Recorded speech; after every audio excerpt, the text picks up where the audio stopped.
Hi everyone. आइए आज हम लोग वेक्टर लॉ ऑफ एडिशन को समझने की कोशिश करें। पहला process triangle law of addition को समझते हैं। अगर दो वेक्टर है, ए है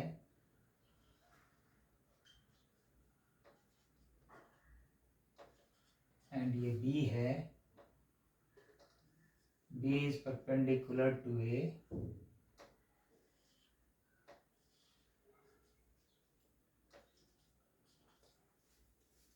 तो vector law of addition says a plus b is r. a vector plus b vector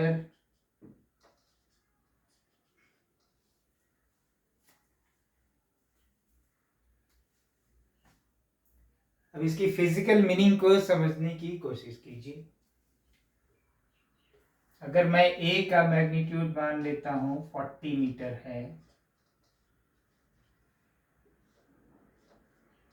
b का मैग्नीट्यूड 30 मीटर है और b का जो डायरेक्शन है वो a के डायरेक्शन पे परपेंडिकुलर है, वो 90 डिग्री बना रहा है, तो हमारे r का वैल्यू क्या होगा इस ट्रायंगल से अब आप देख लीजिए।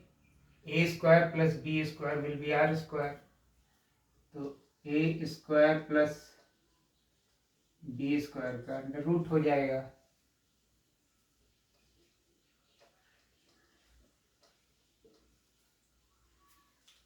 तो कहने का क्या मतलब है इसमें कि अगर ओ पे कोई आदमी है, ये ए के डायरेक्शन में ये 30 मीटर वॉक, ए के डायरेक्शन में 40 मीटर वॉक करता है, देन अपने पाथ को वो चेंज कर लेता है वो 90 डिग्री से, और बी के डायरेक्शन में वो 30 मीटर कवर करता है और यहाँ पे पहुंचता है।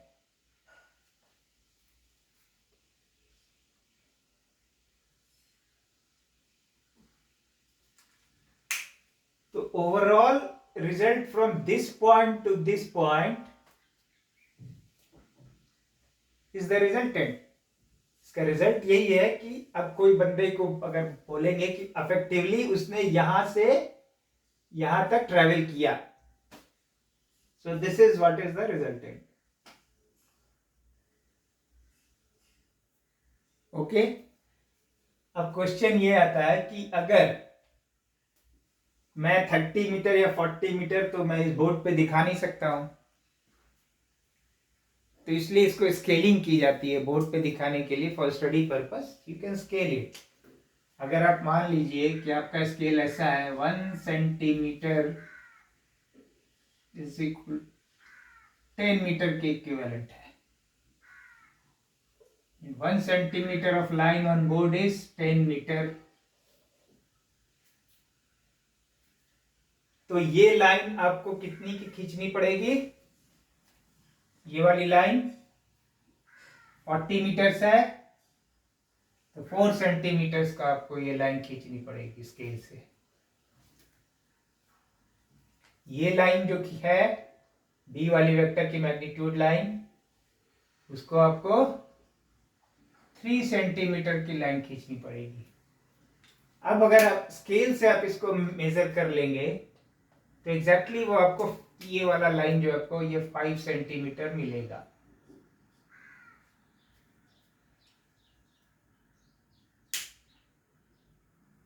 तो ये हो गया आपका ज्योमेट्रिकल मेथड। ये आपने जो किया, ये को सॉल्व किया अपने ड्राइंग के थ्रू, तो ये ज्योमेट्रिकल मेथड हो गया, आपने ज्योमेट्री को यूज किया। इसको भूल जाइए, इस कैलकुलेशन को भूल जाइए। जब आपने सिर्फ इससे मेजर किया, इससे मेजर किया और इस एंगल को आपने प्रोटेक्टर से मेजर कर दिया,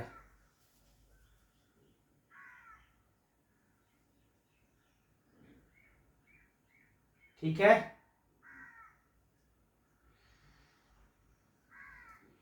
तो ये एंगल क्या आएगी आपको? ये 37 डिग्री आएगी। इस मेथड को हम ज्योमेट्रिकल मेथड इसलिए बोल रहे हैं कि सिर्फ मैं मैथमेटिक्स को मैं यूज नहीं कर रहा हूं, मैं सिर्फ स्केल मैंने सेलेक्ट किया, बोला कि 1 सेंटीमीटर का जो भी मैं यहाँ लाइन खींचता हूँ वो 10 मीटर के इक्विवेलेंट है। तो ये मुझे मालूम है ए वेक्टर का डायरेक्शन इस डायरेक्शन में है और वो 40 मीटर गया है, तो दिस इज इक्विवेलेंट टू मुझे 4 सेंटीमीटर का लाइन खींचना पड़ेगा। तो 4 सेंटीमीटर की मैंने लाइन खींच दी। देन ये 30 मीटर है, this is equivalent to 3 centimetre. मैंने 3 सेंटीमीटर की लाइन एग्जैक्टली परपेंडिकुलर डायरेक्शन में खींच लिया। ठीक है, तो इसका जो रिजल्टेंट है आर, वो अगर आप मेजर करेंगे तो आर आपको 5 सेंटीमीटर मिलेगा।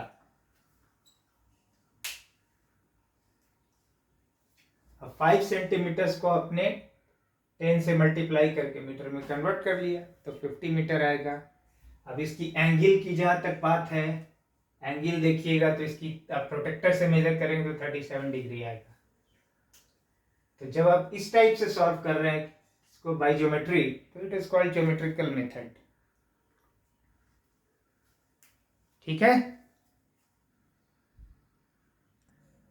दूसरी चीज आपने इसका फिजिकल सिग्निफिकेंस भी समझ लिया कि ये बंदा यहां से यहां तक आता है, इस डायरेक्शन में 40 मीटर वॉक करता है, फिर इस डायरेक्शन में 30 मीटर वॉक करता है।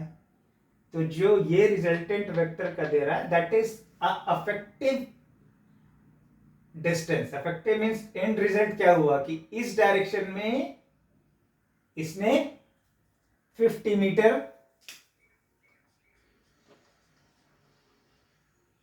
का डिस्टेंस कवर किया। तो ये फिजिकल सिग्निफिकेंस भी क्लियर हो गया।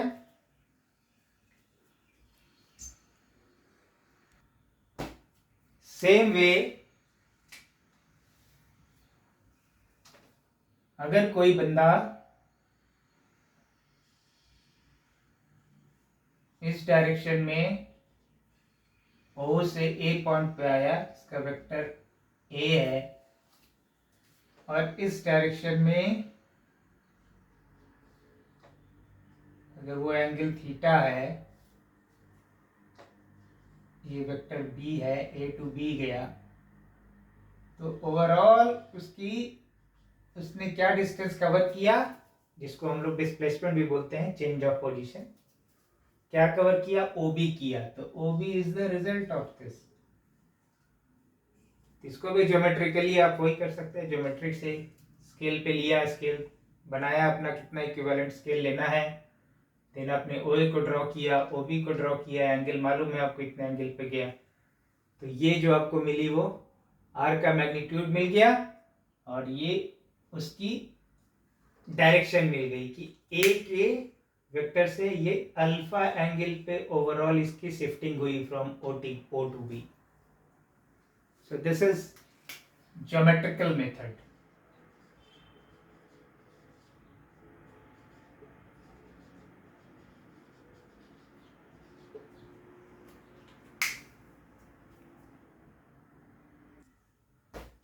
Now अब मैथमेटिकली हम कैसे निकालेंगे, that is called analytical method. जो आप एनालाइज एंड मैथमेटिकली आप उसको निकाल रहे हैं। तो आइए मैथमेटिक्स लगाइए आप।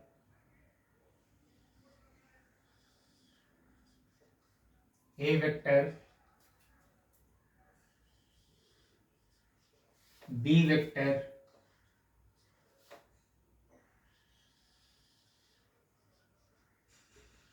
resultant is R, this is theta, let's assume this is alpha,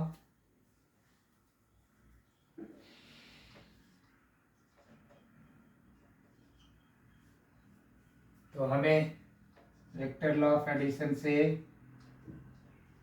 जो ये कहता है A plus B is equal to R, अब मुझे R का मैथमेटिकली वैल्यू निकालनी है। हमारे पास इंफॉर्मेशन क्या है, ये अवेलेबल है, ए का वैल्यू मालूम है, बी का वैल्यू मालूम है।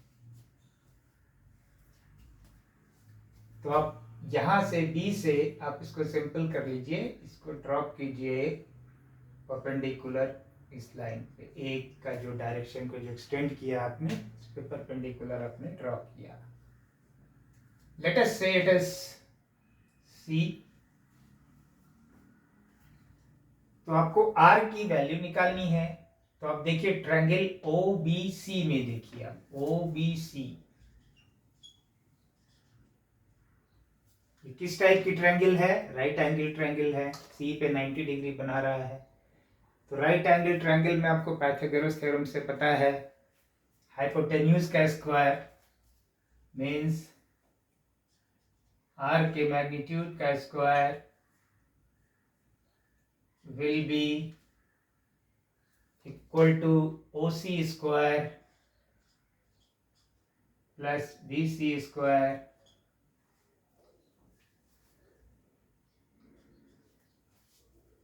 अब ओसी की वैल्यू क्या है, आपको ओए मालूम है,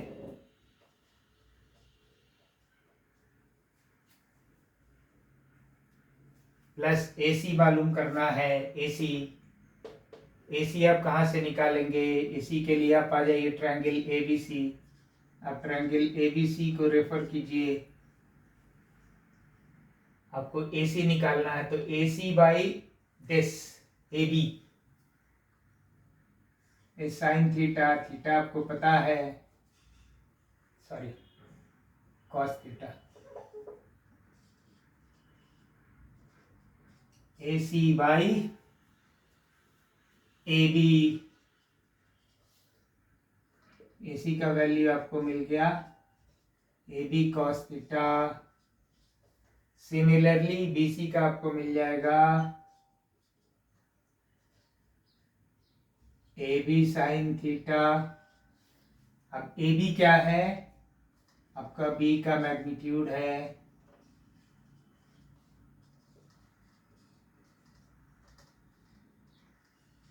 एबी यही है ना, ये मैग्नीट्यूड, राइट।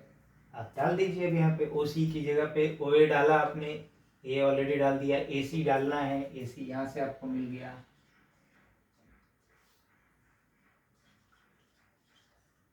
इसका होल स्क्वायर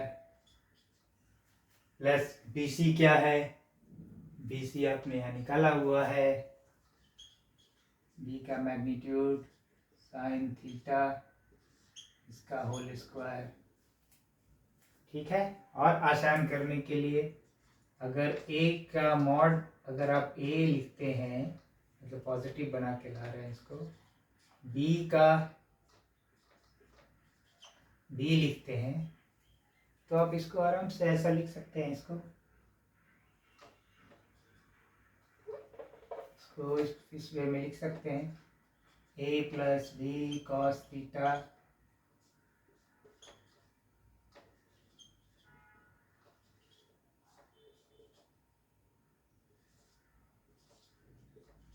ऐसा आप इसलिए करते हैं कि थोड़ा इजी लुक हो जाए। अगर आप ऐसे भी एक्सपैंड कीजिएगा कोई दिक्कत नहीं है, सेम चीज है।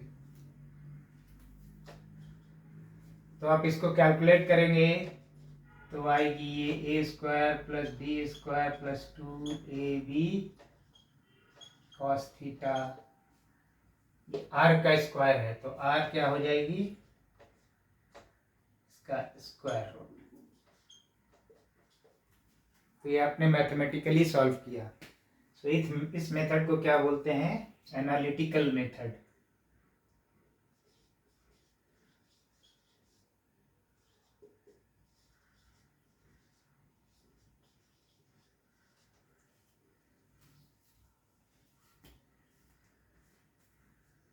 ठीक है, अब आर वेक्टर मुझे निकालना है, आर का मैग्नीट्यूड आपको मिल गया, आर वेक्टर निकालना है, means I am interested in knowing alpha, जिससे मैं बता सकूं कि ए वेक्टर से ये अल्फा एंगल पे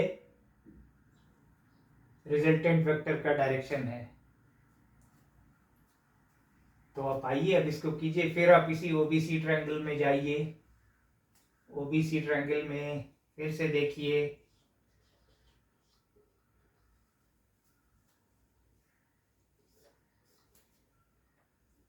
दिस बाय दिस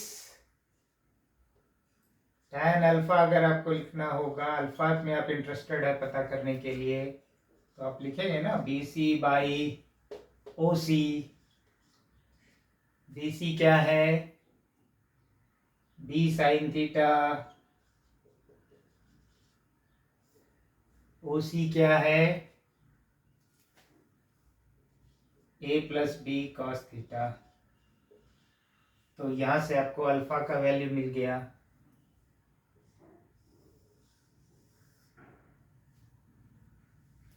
यहां से आपको इसका मैग्नीट्यूड मिल गया। तो now R is known to you.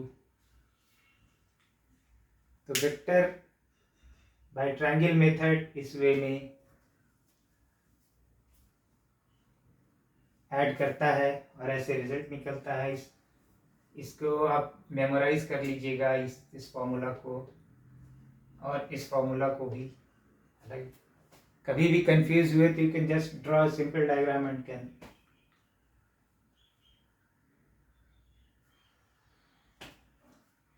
Solve it. Okay, और फिर से मैं रिपीट कर देता हूँ, ये इस केस को ऐसा ही, अभी मैं सिंपल केस ले रहा हूँ फिजिकल से आपको समझाने के लिए कि एक आदमी O से A गया, A से B गया, तो OA जो गया वो A वेक्टर है, OB जो गया वो B वेक्टर है। वो कितने एंगल पे गया? वो थीटा एंगल पे गया। ये आपको पता है, थीटा एंगल पे जाके सोचिए कि आप ही वॉक कर रहे हैं तो आपको मालूम है। तो आप ओवरऑल O से B जाने में कितना शिफ्ट हुआ आपका position? OB। So that is your resultant.